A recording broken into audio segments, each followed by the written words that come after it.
याद करी ले कान्हा तोहरो ही राधा जी, याद करी ले कान्हा तोहरो ही राधा जी।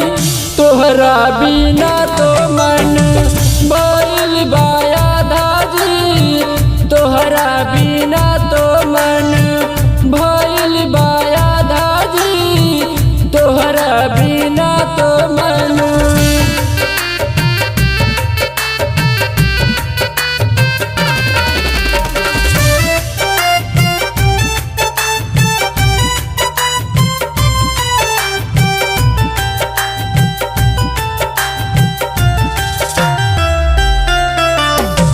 सावन भदौआ भइल दोनों रे नयनवा, गिरे झर झरनी।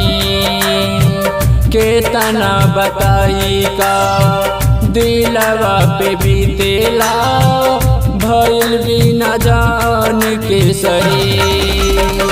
रहिया निहारत रोजे बीते सुबह शाम जी, रहिया निहारत रोजे बीते सुबह शाम जी।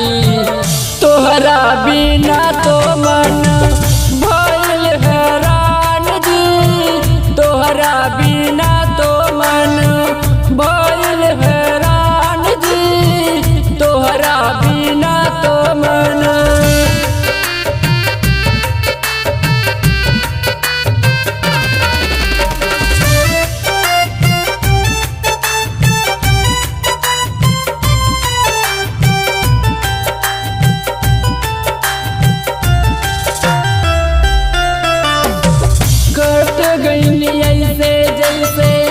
धागा पतंग से टूटल सनहिया के डोर, एक संग चले बाकी कबहू मिले ना, भैनी जना दिया के छोर। धड़के करे जा सुनते मोहन के नाम जी, धड़के करे जा सुनते मोहन के नाम जी।